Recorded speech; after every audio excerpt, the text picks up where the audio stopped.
Hello, welcome back to the channel. It's me, Emmy the Cat Lady, and we're back here in Far Harbour on the island. So we're at the visitor centre, the National Park Visitor Centre at the north, which is a settlement. And I've decided to set up a little chicken pasture. I had to turn all the AI off in the game in order to get them to stay put, because even if you turn combat AI off, they'll still run away from you. So that's what I've done, but we've got a couple of guys here.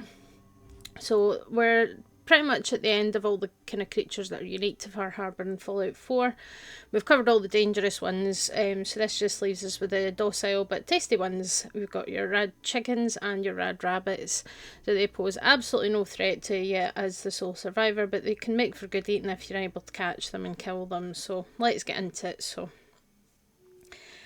I think most people know what a chicken is. It's one of the most commonly eaten meat products in the human diet, and eggs as well, which are obviously an important food source for lots of people all across the world. And there's quite a few different breeds of chickens that are around depending on where you are in the world, and some breeds are bred specifically for their egg yield, some are bred specifically for their muscle and their meat yields as well. So we can have a look at things and some of the differences between egg production in the US versus the UK. So the most common layer hen breed in the US is the white leghorn, and that's why typically in the States they have white shelled eggs rather than the brown ones, although sometimes the other varieties are available. The UK, we typically have the Lomond Browns, which means that the eggs that we have brown shells. So if you go into a supermarket, you go into somebody's kitchen in the UK and you look at the eggs, there's a good chance that they will have brown eggs, while in the US typically it's the white eggs. Another kind of important difference is how the eggs are handled. So one thing that people worry about eating raw eggs, reasonably so, is salmonella infection, and there's different methods that protect the eggs from passing that on to people. In the US, typically the eggs are washed, which kind of takes off the protective coating of the shell, but it also cleans off any kind of fecal matter or anything like that. And then the eggs are refrigerated and they're maintained in a cold chain until they reach the consumer. In the UK, we don't wash our eggs, which preserves that protective coating of the shell that blocks bacteria from getting inside the egg. And the other thing that we do to prevent salmonella is that all commercial layer hens are vaccinated against salmonella when they're newly hatched, essentially. And that, if you see eggs in the UK, they have a little red line stamped on them that confirms that the hens that laid those eggs were vaccinated against salmonella. This means that those eggs are shelf stable and don't necessarily need to be refrigerated. Of course, in the Fallout universe, refrigeration might not be an option, so best not to wash the eggs that you get from any Rad-Chickens and cook them properly if you're going to do that. So the chickens that are bred for meat are known as broilers, and they've been selectively bred to gain muscle and weight very quickly, usually ready to be processed by around 4 to 5 days old, so kind of 5 to 6 weeks of age. And it's a big business here in the UK, in the US and across the world. There's obviously lots of different other kind of hen breeds and chicken breeds that people keep that have different properties. Some of them have some very funky fluffy feathers, that kind of thing. So because they've been selectively bred for a long time, they can't really fly, but their wild fowl counterparts are able to fly. So males are known as roosters in the US and cockerels or cocks in the UK. Get your jokes out your system now. The females are called hens and the babies are called chicks, and both have combs and wattles. So the comb is the little kind of bit on the top, and the wattles are the bit that hang under the chin there. These kind of red fleshy bits, they're bigger and more pronounced in a male than they are in female, but the females do have them as well. And the rest of the body is covered in feathers, except for their legs, which are bare and have kind of thick scaled skin that's not dissimilar to reptile skin in a lot of ways, the way it feels and how thick it is and things. So domestic chickens are descended from the red jungle fowl that goes by the absolutely fantastic scientific name of Gallus gallus. So their order, which is called the Galliforms, they survived the Cretaceous Paleogene extinction. I hope I pronounced that okay. Paleontology is not my thing really, but the extinction event that killed all tree-dwelling birds and their dinosaur relatives. So you might have heard somebody say that chickens are one of the closest living relatives to the dinosaurs. That's actually true. Other members of the Galliform order include partridges, peafowl, turkeys and pheasants. They're quite interesting birds, chickens, and they can definitely exhibit some personality and sass. They kind of purr when they're happy, and they'll peck at anything they don't like the look of. They eat all kinds of things, so you see these guys are showing pretty kind of common behaviour. They're pecking at the dirt, so they'll eat plant material, they'll eat seeds, they'll eat, vegetables, and they'll eat insects and things as well. They are also notorious for a bit of cannibalism. So if you have a large group and a bird gets wounded, the other birds tend to peck at it and make it worse. So that is something that they are notorious for. They don't have to have a male present in order to lay eggs. During the laying period, which is over the spring, summer and early autumn, they will lay an egg roughly every kind of 24 to 30 hours. And the laying period is manipulated and controlled by the day length. So in kind of indoor commercial farming systems, they'll manipulate the photo period, the time where it's light, in order to trigger the hens to start laying their eggs. So the importance of chickens to human society can't be overstated. They were used for gambling and fighting for a long time before people decided to start eating them and eating their eggs. But the meat is lean and has good protein levels, while the eggs are full of nutrition, including vitamin D and the good cholesterols. Because believe it or not, there's good and bad cholesterol. The eggs have the good cholesterol, so quite a healthy, nutritious food item, and obviously a key component of cakes and pastries and other tasty foods.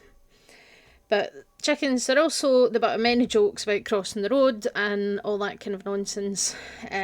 So there's that. But one of the weirdest stories about a chicken is the one that proves that chickens actually don't need their brains in order to function. So you may or may not have heard this story. Mike the Headless Chicken. So Mike was a rooster that was beheaded in 1945 and forgot to die in the process. He survived because the brainstem was left intact, so all the automatic body functions kept going for his heart and his breathing and all the digestive system and everything, and there was a blood clot that stopped him from actually bleeding out. So he lived for 18 months and was fed and watered using eyedroppers and syringes. And they came from Colorado and ended up becoming a sideshow attraction, making his owners quite a bit of money until, unfortunately, he died in 1947 when they were in Phoenix, Arizona. They choked on mucus because the owners didn't have any syringes or anything, so they couldn't do anything to save him, unfortunately. But, 18 months without a head is quite impressive. So, in Fallout, as you can see, these guys here, they look much the same as the real world counterparts, maybe slightly bigger, I would say. They've just kind of lost most of their feathers. Let me turn the Pip-Boy light on actually so we can see better. It's starting to get dark here. So they've lost most of their feathers. They've got a few on their head, and then they've got some of their tail feathers, but no wing feathers left, so you can see their wings tucked up. Apparently you can pickpocket them as well. Yeah, you can see their wings tucked up. I mean, they can't really use them to fly anyway, but certainly not now that they have no feathers on them. And their skin, they've got these little kind of, I don't know what you would call them, pustules or marks or something, but they've got these marks on their skin. And it doesn't surprise me because feathers are just hair with extra steps and a more complex growth cycle. So the chickens are naked, but other than that, they're just chickens really. But it's kind of fun that they've been included. Obviously, there's been a population that's just thrived on the island despite all the radiation and predators and things. They are totally harmless, but they will run away from you if you encounter them. If you manage to kill them, then you get a chicken thigh, which is the best part. I'm going to see if I've actually got any. I do not. Okay. Sorry, guys. Yeah, pre-cooked chicken thigh. So yeah, you get chicken thighs from them, which you can then cook into... Okay, didn't know that affects it. Anyway, so yep, you can take your chicken thighs and you can cook it into chicken noodle soup, which I'm guessing is under soup. So I don't actually have what I need for that. So if you make your chicken noodle soup, you need black blood leaf, carrot, chicken thigh, dirty water, and that gives you HP plus 60 and rad resistance of plus 55 for 30 minutes. So quite a good food item, and especially with the rad resistance when you're here in the island where the radiation is just there in the background constantly. So you know, worth your time. Yeah, I forgot how fancy I'm dressed in this save file.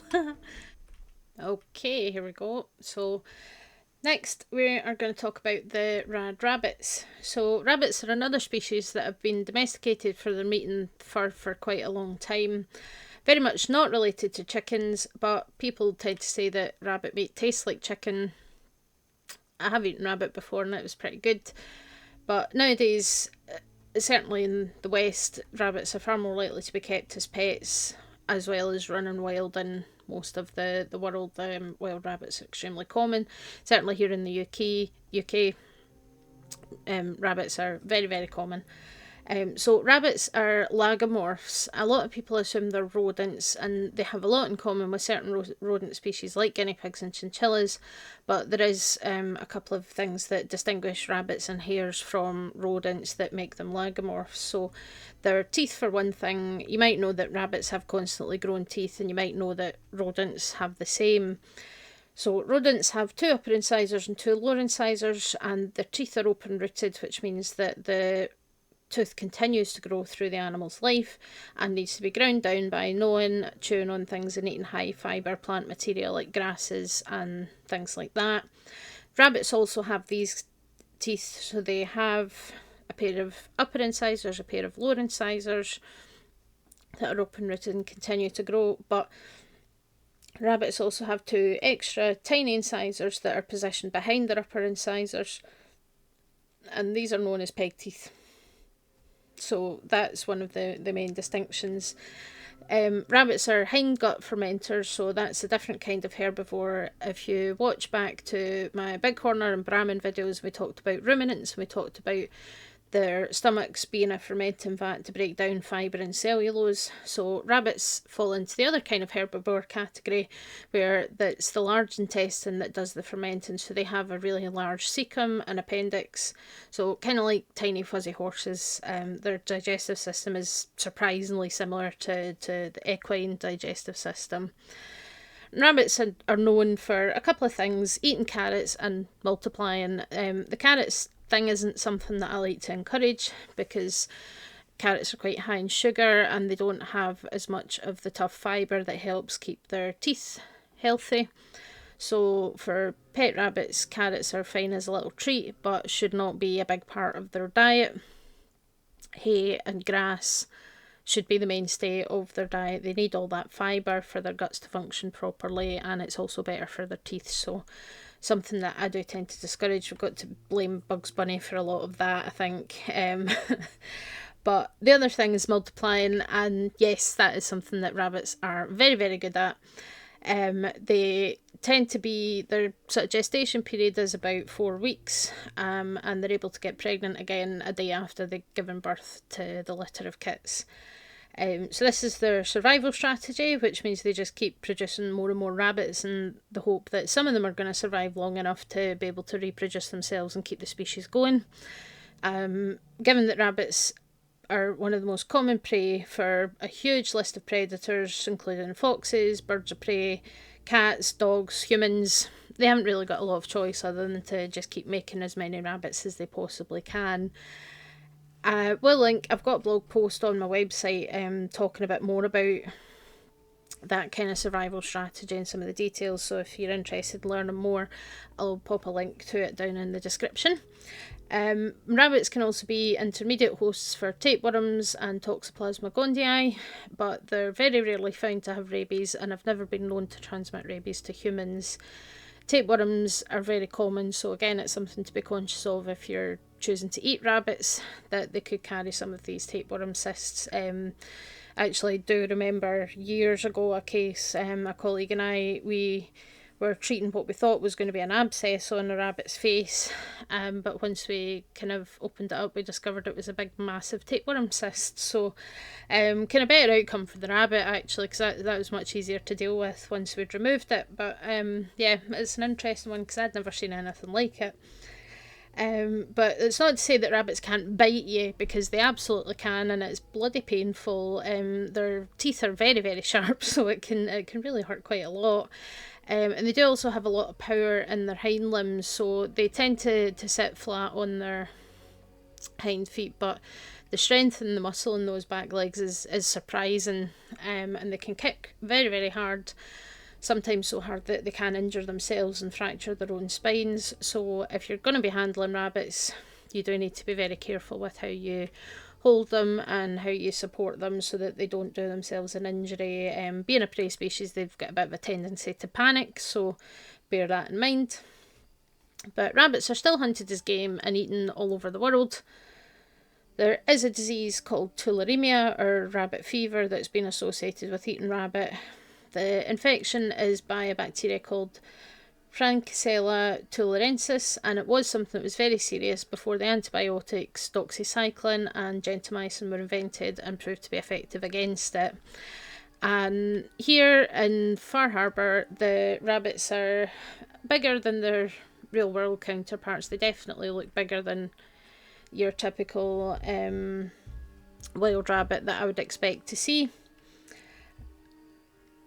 Unfortunately, they also seem to be missing most of their body hair. As you can see, the bare skin, you've got some hair on the tail and the feet and around the head and the ears and the back of the neck and the kind of scruff area. So that's the area of loose skin that you can kind of pick up on rabbits. And the rest of the skin is bare. So again, we've talked about this many, many times, that one of the effects that radiation has on the body is on the hair cycle, and it's affecting the rabbits as well. They do also seem to have, so I'm going to crouch down and get closer to this wee guy. So you can kind of see they've got what look like the beginning of little horns or antlers on the top of their heads.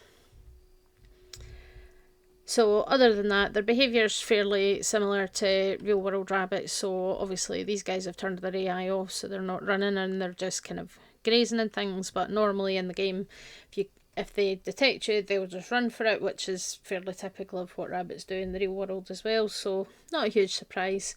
But they do move fast, so it's quite hard to get them without using VATs or using explosives, because they can move so fast. And when you do take them down, they drop a rabbit leg, which can be cooked into seasoned rabbit skewers. Yep, so as soon as I turn the AI back on, the bunnies are all gone. But we've got the rabbit legs, so let's have a look at the cooking station. And scroll down. So seasoned rabbit skewers. So you need aster, black blood leaf, blight, lureweed and rabbit leg. And if you do that, so you get HP plus 45, and you also get +1 luck for 30 minutes if you make these seasoned rabbit skewers, which is really, really cool, because it's the only consumable that boosts your luck stat that doesn't have a risk of addiction. And it makes sense as well thematically, because, you know, rabbits are associated with luck. The, you know, sort of lucky rabbit's foot, it's a lucky charm that's common in many cultures across the world. So quite a useful thing to have if you're playing a crit and luck based build. You know, it's quite a good food item to have on hand, just to give yourself a wee bit extra luck. So quite a nice one there. So that's as all the creatures that have been added by the Far Harbour DLC to this area, and I like that the place has a distinct kind of ecosystem with different species than what you find over in the mainland and what you find over on the west coast and things, so it really does make you feel like you've gone to a new place. And that's something that I really, really like about it. I really enjoy Far Harbour as a DLC. I think it's got really good story. There's so many options. There's just so many kind of interesting side quests and things. They've really kind of pulled off a really good kind of add-on and new area to this game and things to explore. I think it's really, really good. And speaking of, next week we are going to venture off to another new location and explore some of the new creatures that were added there at Nuka World, so hopefully you'll come back for that. Any comments, any thoughts, let me know, and if you want to see more, hit that subscribe button, and I'll see you all next time. Bye!